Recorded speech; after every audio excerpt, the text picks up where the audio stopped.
हाँ जी, तो आज का टॉपिक जिहड़ा अपना वो एक एनसीईआरटी प्रॉब्लम आप डिस्कस करन जा रहे हैं कि क्वेश्चन की है ये। सिंस देखो आप दो प्रॉब्लम्स डिस्कस की हैं। पहला first is we have done hollow sphere, then we have done solid sphere, ठीक है, then we have done numericals based on Gauss theorem। एक सब करन तो बाद देयर इज वन ये प्रॉब्लम अपने सामने आंदी है, एनसीईआरटी दी बहुत अच्छी प्रॉब्लम है। कैन अर्ली मॉडल मतलब पुराना मॉडल मतलब जेड़ा शुरुआती मॉडल सीगा एटम दा, first at the start of the modelling जो करनी शुरू की एटम दी, तो मतलब थॉमसन मॉडल की गल हो रही है। Considered it to have positively charged point nucleus. उस मॉडल च मन्निया जाता सी भी आ जेड़ा प्लस दिखाया अंदर सर्कल दिखाया हुआ छोटा जा, ये न्यूक्लियस है। Nucleus positively charged point nucleus है। Point nucleus of charge ZD, ਇਹਦੇ ਉੱਪਰ ਜਿਹੜਾ ਚਾਰਜ ਹੈ ਪੋਜ਼ਿਟਿਵ ZD ਚਾਰਜ, ठीक है। आप देखते हैं किवें है ZD चार्ज, ये भी आप कंसीडर करते हैं। Z बेसिकली एटॉमिक नंबर है बेटा। एटॉमिक नंबर का मतलब नंबर ऑफ प्रोटॉन्स। न्यूक्लियस के अंदर नंबर ऑफ प्रोटॉन्स ਜਿਹੜੇ ਹੁੰਦੇ ਆ ਉਹ Z है। एक प्रोटॉन के ऊपर चार्ज ਹੁੰਦਾ E, न्यूक्लियस ਤੇ टोटल चार्ज हो गया ZD, ठीक है। Surrounded by uniform density of negative charge. ਹੁਣ ਇਹਦੇ ਆਲੇ ਦੁਆਲੇ ਕਹਿੰਦਾ नेगेटिव चार्ज सराउंड है, ਇੰਨਾ बड़ा नेगेटिव चार्ज है सारा। अच्छा हुण एटम न्यूट्रल हुंदा है, जिन्ना पॉजिटिव चार्ज है उन्ना ही नेगेटिव होएगा। ये अंडरस्टूड गल है, इन्होंने नहीं कही, पर इन्होंने कहा the atom as a whole is neutral. मतलब जिन्ना पॉजिटिव है उन्ना ही की है नेगेटिव है। The amount of positive charge and amount of negative charge is same. Positive charge is concentrated at one point whereas negative charge is distributed uniformly. You can see ये main चीज आपने दिमाग च रखनी है। For this model, what is electric field at a distance small r from the nucleus? ਹੁਣ small r इन्होंने देखो दो जगह दिखाया है, in the inside दिखाया है, inside the nucleus है, and this is outside the nucleus point P। मतलब ਆਪਾਂ अंदर outside ते on the surface तीनों ही कटांगे। चलो inside outside on the surface ਆਪਾਂ ਕੱਢਣਾ। आई होप ਤੁਹਾਨੂੰ क्वेश्चन समझ आ गया होगा। एक बार फिर क्वेश्चन ਨੂੰ डिस्कस करते हैं ਆਪਾਂ बैठ के। क्वेश्चन की है साडे कोल, प्रॉब्लम की है that you have a atom, all of the atom is negatively charged, this you know। The radius of the atom is r, this we consider। but what is positive की है, मतलब nucleus च positive basically की है। Positive है सिर्फ inside nucleus दा positive, very small point charge positive. जेड़ा चार्ज इनसाइड है वो ZD है नेगेटिव च। ऑब्वियसली आ जेड़ा पॉजिटिव सॉरी न्यूक्लियस के अंदर पॉजिटिव चार्ज है, ते जेड़ा बाहर आ नेगेटिव चार्ज है डिस्ट्रीब्यूटेड है, this is minus ZD charge distributed over a radius of r। यही मानना है। Now what we have to do, we have to find electric field at 3 points। One is outside, atom the outside point P। Second is inside किसी point पे पता कराएंगे। पहला आप outside आ जाओ, ठीक है। First electric field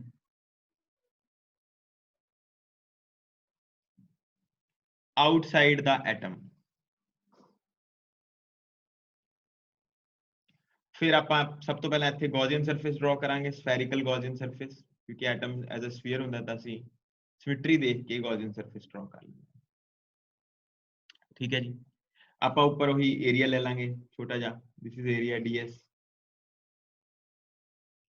Now if according to Gauss theorem, integration over the closed surface E dot ds is equal to q inside divided by epsilon naught। Now what is q inside? देखो इस बड़े circle दे अंदर there are two type of charges।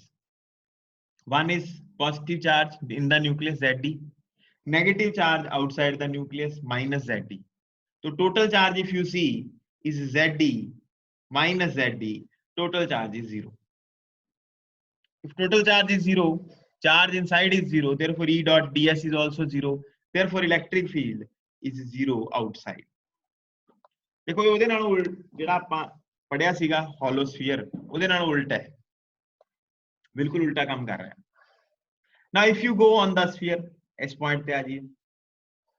ਹੁਣ ਜੇ ਇਸ point ਤੇ ਵੀ ਆਨੇ ਆ ਤਾਂ ਗੌਸੀਅਨ ਸਰਫੇਸ ਆਪਾਂ ਡਰਾ ਕਰਾਂਗੇ ਇੰਨਾ, ਉਹਦੇ ਅੰਦਰ ਵੀ ਜਿੰਨਾ ਪੋਜ਼ਿਟਿਵ ਹੈ ਜਿੰਨਾ 네ਗੇਟਿਵ ਹੈ ਉਹ ਸੇਮ ਰਹੇਗਾ। ਮਤਲਬ second case electric field on the sphere on the surface of atom E is also zero, electric field outside भी zero है।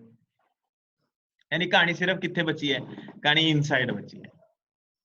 इनसाइड का मतलब this is your sphere, point positive ZD है। सपोज तुसी इत्थे इस पॉइंट ते पता करना है electric field, so you will draw a Gaussian surface. Now this small sphere, ये जेड़ा आ वाला स्फीयर है of radius r, it also have two type of charges, negative charge and positive charge. So what is Q inside? If third point E inside ਆਪਾਂ ਪਤਾ ਕਰ ਰਹੇ ਹਾਂ, electric field inside ਲੱਭ ਰਹੇ ਹਾਂ ਆਪਾਂ। If I ask what is Q inside, you will say sir plus ZD minus Q dash. Q dash is the negative charge which is present in this। देखो पूरे ऊपर नेगेटिव ZD है, इन्ने ऊपर तो ZD नहीं ना, इन्ने तो ZD तो घट होगा, it is little less, so I have represented that negative charge as Q dash। let's calculate this Q dash। I will say 4/3 pi r cube में नेगेटिव चार्ज कितना है, क्योंकि देखो पॉजिटिव तो एक पॉइंट पे डिस्ट्रीब्यूटेड है, नेगेटिव टोटली डिस्ट्रीब्यूटेड है, इसमें ज्यादा डिस्ट्रीब्यूशन तो नेगेटिव की है ना। ओवरऑल चार्ज मान लिया जीरो है, ओवरऑल चार्ज जीरो है, कोई प्रॉब्लम नहीं है। लेकिन अगर मैं सिर्फ नेगेटिव की बात करूं कि इतने रेडियस में नेगेटिव चार्ज कितना है, तो हम पॉजिटिव अभी नहीं कंसीडर कर रहे हैं, टोटल वो तो ले लिया हमने, सिर्फ नेगेटिव कंसीडर कर रहे हैं। तो मैं बोलूंगा 4/3 पाई आर क्यूब में नेगेटिव चार्ज है ZD पूरे में। रेडियस तो ये है ना, पूरे रेडियस में कितना नेगेटिव चार्ज है, ZD है। एक वॉल्यूम में कितना होगा, पर यूनिट वॉल्यूम में ZD/4/3 पाई आर क्यूब। हमने कितने वॉल्यूम में पता करना है, हमने इतने वॉल्यूम में पता करना है। तो 4/3 पाई स्मॉल आर क्यूब में कितना नेगेटिव चार्ज होगा, ZD 4/3 pi R cube into 4/3 pi small R cube. ये कट गया, तो ये नेगेटिव चार्ज हमारे पास आ गया ZD r³ r³। ये इतना चार्ज हमारा नेगेटिव चार्ज है, जिसको हमने क्या बोला हुआ है, Q डैश बोला हुआ है। आई होप आपको ये बात समझ आ गई होगी, ठीक है। Q डैश है ये हमारा चार्ज। तो अब क्या करेंगे, कुछ नहीं करेंगे, वेरी सिंपल। अब क्या करेंगे, अब पहले तो चार्ज देखो टोटल कितना है, Q इनसाइड देख रहे हैं हम।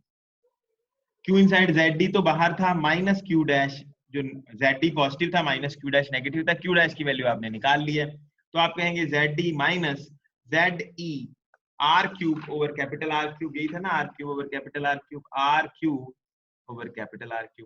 तो आपने ZD कॉमन निकाल दिया, 1 माइनस R³/R³, ये आपका बेटा Q इनसाइड आ गया। अब तो कुछ भी नहीं बचा। अब ये आपका एटम है, ये आपका रेडियस था R, लेकिन आप छोटे रेडियस पे कैलकुलेट कर रहे हैं, तो ये आपका गॉसियन सरफेस था। ये आपने छोटा सा पैच ले लिया, DS बाहर को जा रहा है, E तो बाहर को जाएगा ही, ठीक है। अगर क्योंकि पॉजिटिव ज्यादा नेगेटिव से तो ऑब्वियसली बाहर को जाएगा नेट इलेक्ट्रिक फील्ड, तो E और DS के बीच में एंगल 0 हो गया। तो फिर से फॉर्मूला लगाओगे, E according to Gauss theorem, E dot DS is equal to Q inside divide by epsilon naught. E और DS के बीच में एंगल 0 है, E आ गया इंटीग्रेशन से बाहर, DS is equal to Q inside divided by epsilon naught E. What is surface area of this small sphere? It is 4 pi small r square. This is equal to Q inside divided by epsilon naught. अच्छा, E की value आ जाएगी Q inside की value कितनी है, ZE 1 minus R³/R³, epsilon not इसके नीचे है, और ये 4 पाई r स्क्वायर भी नीचे ले जाओ, तो यहाँ 4 पाई r स्क्वायर है, जो 4 पाई एप्सिलॉन नॉट, वो r स्क्वायर में यहाँ लिख रहा हूँ अभी फॉर द टाइम, ठीक है। तो इलेक्ट्रिक फील्ड का टोटल फॉर्मूला आ गया, electric field is ZE/4 pi epsilon not ये 1/r² को अंदर ले जाओ, 1/r² माइनस ये बन जाएगा r/r³। ये आपका इलेक्ट्रिक फील्ड है। ये क्वेश्चन बेटा एनसीईआरटी प्रॉब्लम है, इसको अच्छे से सॉल्व करो, ढंग से समझ के सॉल्व करो, ठीक है। ये क्वेश्चन आना चाहिए। ये क्वेश्चन हमें, ये उससे बिल्कुल उलट उलट डायरेक्शन में जा रहा है क्वेश्चन जो हमने पढ़ा है पहले। प्लीज आस्क अगर आप कुछ पूछना चाहते हैं इसमें से। रबनूर समझ आ गया? हाँ जी सर। ओके बेटा।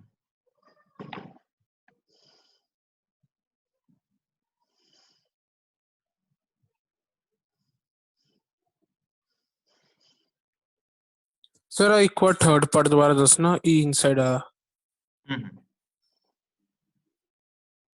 एक मिनट।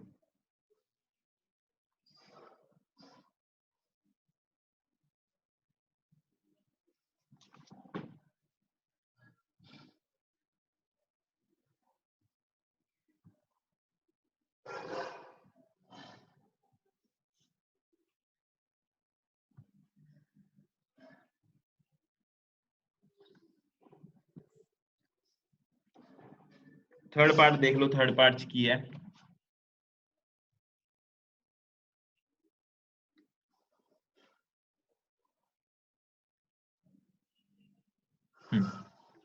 थर्ड पार्ट की है बेटा। Third part they which we are inside this atom. If we are inside the atom, the radius, the point is inside, so the radius of the Gaussian surface, Gaussian sphere is smaller than the radius of the atom. तो हमारे पास अंदर बनेगा sphere एक छोटा। अगर ये छोटा sphere बना है तो नेगेटिव चार्ज पूरे बड़े चार्ज से तो कम है ना। कहने का मतलब मैं टोटल चार्ज देखूं अगर अंदर, तो क्या कहूंगा मैं, टोटल इस स्फीयर के अंदर कितना चार्ज है? तो आप कहेंगे सर एक तो चार्ज न्यूक्लियस वाला है प्लस, और कुछ नेगेटिव चार्ज है इसके बाहर। उतना नहीं है जितना टोटल एटम के ऊपर है नेगेटिव चार्ज, लेकिन कुछ तो है नेगेटिव, तो उसको हमने क्यू डैश ले लिया, नेगेटिव को माइनस क्यू डैश। फिर हमने क्या कहा कि क्यू डैश निकालते हैं।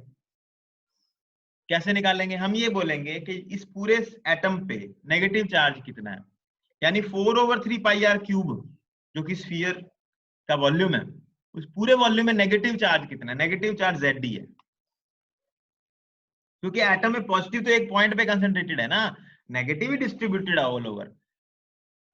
ठीक है, तो इतने वॉल्यूम में डिस्ट्रीब्यूटेड कौन सा चार्ज है? जनरली चार्ज Zd डिस्ट्रीब्यूटेड है नेगेटिव में, वो हमने यहाँ माइनस ले लिया, इसलिए मैंने यहाँ Zd रखा सिर्फ।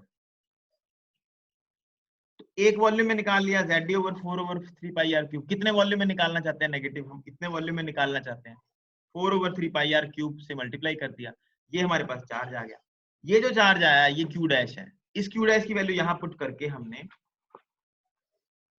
क्यू इनसाइड निकाल लिया सारा, Zd कॉमन निकाल के। फिर गॉस थ्योरम लगा दी, ई बाहर निकाल लिया, ds पे गॉस थ्योरम, ds का 4πr² होता है स्फीयर का जो सरफेस एरिया है, 4πr² है। क्यू इनसाइड हम निकाल चुके हैं पहले, उसकी वैल्यू पुट कर दी, सॉल्व कर लिया, आंसर। हाँ जी प्रभु जी, अब बताइए, समझ आ गई बात? हाँ जी सर। ओके, इसको अच्छे से करना है। ये प्रॉब्लम आती है पेपर में और ये होती नहीं है, भूल जाते हैं हम। ठीक है, इसमें घूम घूम जाते हैं कि अर्ली मॉडल क्या है, थॉमसन मॉडल है ये, इसको अच्छे से प्रिपेयर कर लेना क्वेश्चन को। ठीक है, अब नेक्स्ट प्रॉब्लम जो है वो क्या है? नेक्स्ट प्रॉब्लम है आपकी वो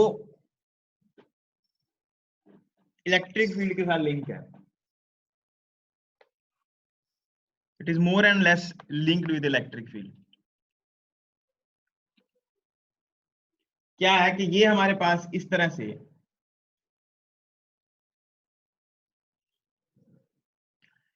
प्लेट्स हैं दो,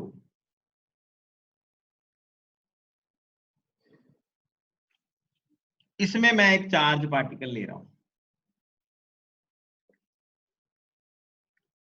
आप लोगों के लिए मैं वो चार्ज पार्टिकल जो ले रहा हूं, मैं पढ़ा क्या रहा हूं बेसिकली आपको, मैं ये पढ़ाने लगा हूं motion of a charged particle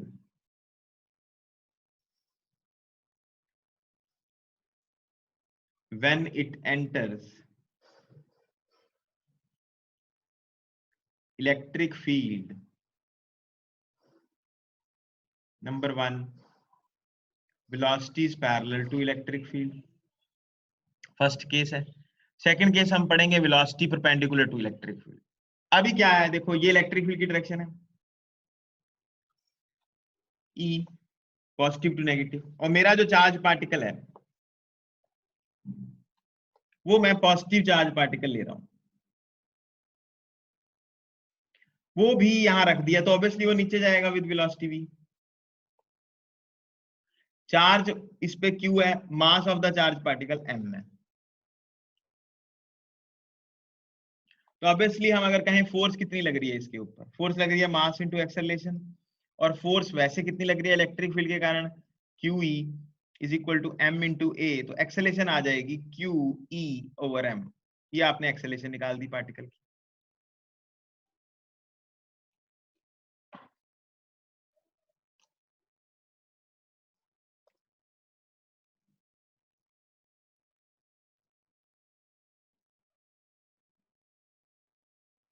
अब मैं ये मान के चल रहा हूँ कि जो चार्ज पार्टिकल है ना, इसको यहाँ पे अभी होल्ड करा हुआ था, पकड़ा हुआ था, फिर हमने छोड़ दिया, छोड़ दिया मतलब रेस्ट पे था, फिर छोड़ दिया, तो भागेगा ये, यानी इसकी इनिशियल वेलोसिटी है 0। फाइनल वेलोसिटी हमने पता करनी है सपोज, तो फाइनल वेलोसिटी हमने पता करनी है, ठीक है जी। ये जो इनके बीच का डिस्टेंस है वो d ले लेते हैं डिस्टेंस, तो v is equal to u plus AT लगा देंगे, ठीक है। वेलोसिटी हमने पता करनी है, वेलोसिटी फाइनल पता करनी है, u हमें पता नहीं है, plus QE by m into t, t is the time in which it has traveled the distance, तो v की value QE by m into t होगी, ये तो वेलोसिटी आ गई। अगर मैं फॉर्मूला यूज करता हूं v square s is equal to ut plus half AT square, s है d, u है 0, हाफ एक्सेलरेशन है QE by m into T square कर देंगे, तो 2md over QE under the root is time.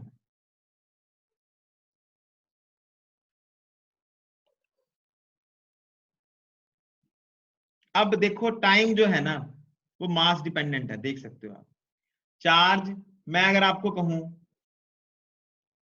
कि एक प्रोटॉन है और एक इलेक्ट्रॉन है, प्रोटॉन को आप ऊपर से छोड़ोगे, इलेक्ट्रॉन को नीचे से छोड़ोगे ऊपर की तरफ, तभी जाएगा ऊपर, तो कौन जल्दी पहुंचेगा अगर पता करना हो। अब देखो टाइम जो है वो डायरेक्टली प्रोपोर्शनल आ रहा है मास के। अब mass of proton is more then mass of electron, आप सबको पता है इलेक्ट्रॉन का मास कितना होता है 9.1 इंटू 10⁻31, प्रोटॉन का मास कितना होता है 1.67 इंटू 10⁻27, तो प्रोटॉन का बहुत ज्यादा मास इलेक्ट्रॉन से। जिसका मास ज्यादा उसको उसका टाइम भी ज्यादा, टाइम ज्यादा मतलब वो स्लो चल रहा है, मतलब time taken by proton will be more than time taken by electron, therefore electron will travel faster, तभी कम टाइम ले रहा है। और ये बात यहां से भी क्लियर हो रही है, वेलोसिटी और मास इनवर्सली प्रोपोर्शनल है।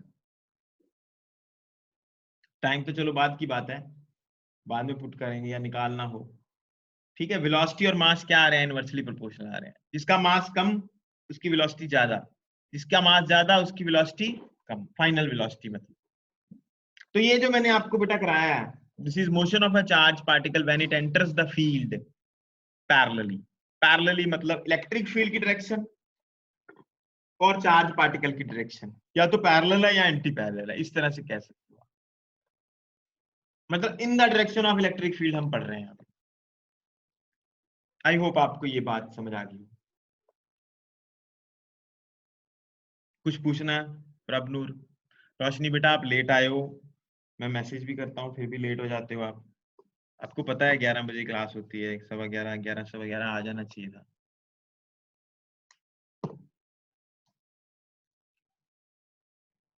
हाँ जी प्रभनूर, समझ आ गई बात? हाँ जी सर। ओके बेटा, नेक्स्ट कॉन्सेप्ट जो है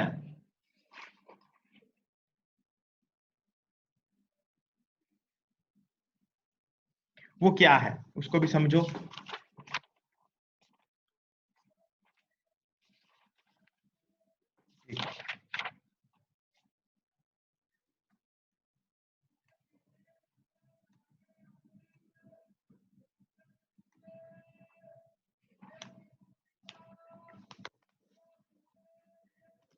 सिमिलर वे में अब सेकंड करने जा रहे हैं हम। E is perpendicular to V, second case. कहने का मतलब ये आपके पास प्लेट है, पॉजिटिवली चार्ज, नेगेटिवली चार्ज, और यहां से एक चार्ज पार्टिकल आपने एंटर कराया in the field with velocity v। देखो बेटा, अगर ये पॉजिटिव चार्ज है तो ऑब्वियसली ये नीचे जाएगा। अगर कौन सा चार्ज है, ये पॉजिटिव चार्ज है तो नीचे जाएगा। अगर नेगेटिव चार्ज है तो ऊपर जाएगा। ठीक है, अब ये नीचे जा रहा है, ध्यान दो। अगर ये नीचे जा रहा है तो मैं यहां पे एक पॉइंट ले लेता हूं, point P, x, y। Projectile motion याद करो, जो ये डिस्टेंस है, ये वाला distance, perpendicular distance, this is y, this much.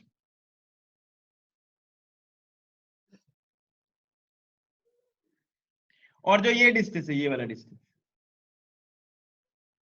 This is x distance. नीचे जाने वाला परपेंडिकुलर डिस्टेंस जो नीचे जा रहा है वो y है, और जो हॉरिजॉन्टल डिस्टेंस जा रहा है, वर्टिकल डिस्टेंस y है, हॉरिजॉन्टल डिस्टेंस x है। यहां जब छोड़ा, जब यहां पहुंचा, जिस टाइम पे पहुंचा वो टाइम t है। अब एक बहुत इंपॉर्टेंट बात, जो ये चार्ज पार्टिकल है, आप सबको पता है इसका चार्ज पार्टिकल का, इस चार्ज पार्टिकल के ऊपर एक फोर्स लग रही है नीचे को, क्योंकि जो इलेक्ट्रिक फील्ड आप देख रहे हैं, ये इलेक्ट्रिक फील्ड, इसकी डायरेक्शन इधर इधर को है, this is E electric field. और अगर इलेक्ट्रिक फील्ड नीचे को है तो फोर्स जो लगेगी, that force will be Q E, नीचे को। फोर्स होती है mass into acceleration, this is equal to Q E. Acceleration आ जाएगी Q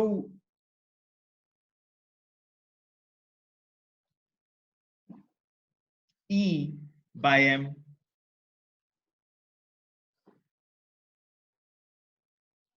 acceleration Q E by M है। ये acceleration Q E by M नीचे को लग रही है, नीचे को मतलब ये जो मैंने डायरेक्शन दिखाई है, this is Q E by M acceleration which is acting downwards. Now since the particle has two types of motion, one is motion along vertical, another one is motion along horizontal, same as which you have done in projectile motion। जैसे आपने projectile motion में पढ़ा था, ये वैसे ही पढ़ना है हम लोगों ने। यानी मैं स्टार्ट करने जा रहा हूं मोशन along horizontal, और दूसरा मैं स्टार्ट करूंगा मोशन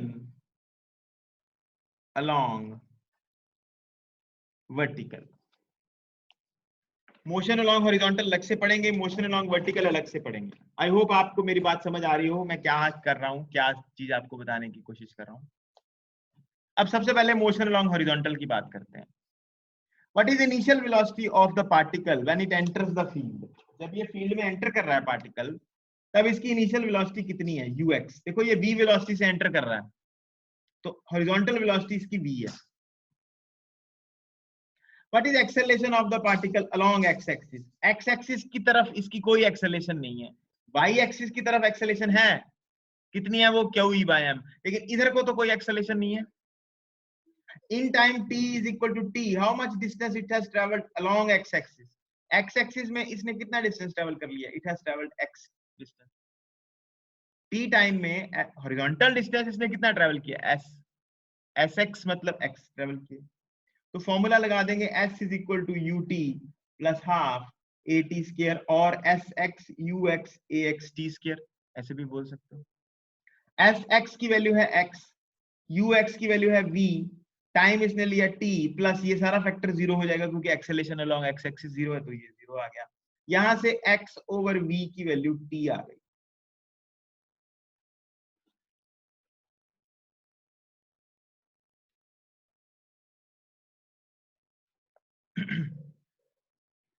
अब हम पढ़ने जा रहे हैं motion along vertical. Motion along vertical में अब what is the initial velocity of the particle along Y axis. देखो बेटा, पार्टिकल एक्स में एंटर किया, वाई में तो किया ही नहीं, वो पार्टिकल इधर एंटर कर रहा है, तो initial velocity along Y axis is zero. What is acceleration along Y axis? Acceleration along Y axis is Q E by M, नीचे को लगी है, जैसे ही वो एंटर किया उस पे एक्सेलरेशन लगी है नीचे को। in time t is equal to t, how much distance is traveled along y axis? y x time t में इसने कितना डिस्टेंस ट्रेवल कर लिया, y में y कर लिया इसने डिस्टेंस, y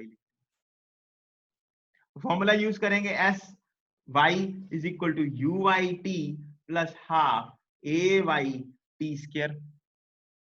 तो s y की वैल्यू है y, u y है नहीं है, हाफ a y की वैल्यू है q e by m, और t स्क्वायर को ऐसे लिख लेंगे। अभी ये वाले t की वैल्यू यहां पुट कर देंगे, तो y will be equal to 1/2 q e by m into ये वैल्यू आ जाएगी जी x square over v square.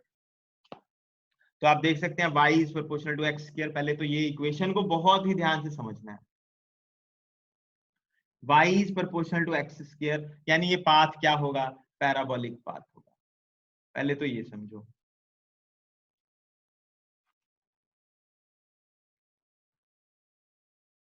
दूसरी बात क्या होगी इसमें, ठीक है पैराबोलिक हो गया पाथ, ओके फाइन। दूसरी बात ये होगी बेटा इसमें कि जो आपका y है ओवर एक्स स्क्वायर की वैल्यू अगर मैं लेता हूं, y ओवर एक्स स्क्वायर की वैल्यू, तो ये बनेगी 1/2 e over v square into Q by M.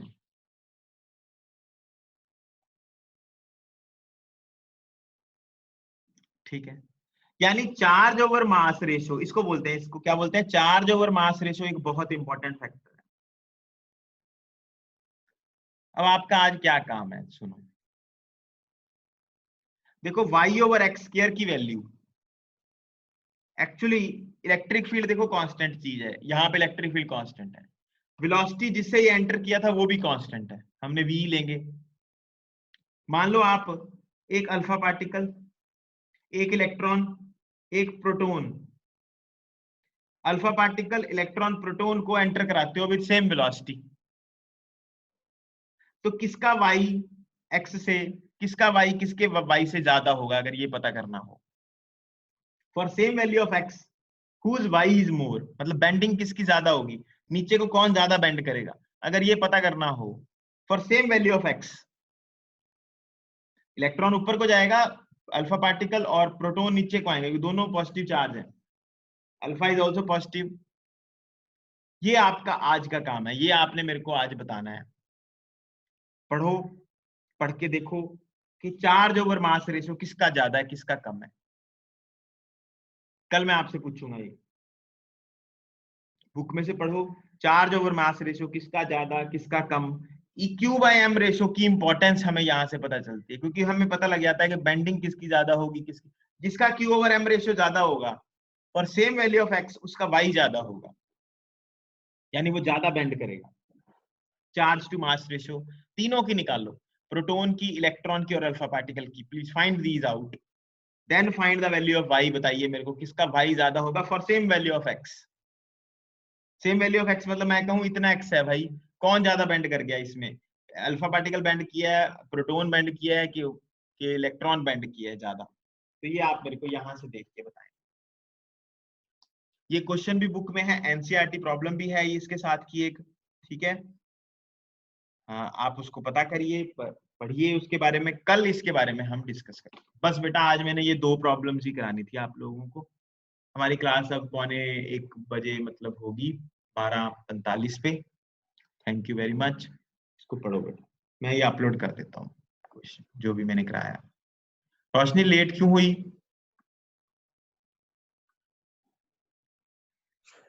Sir मेरे को लगा 11:30 है।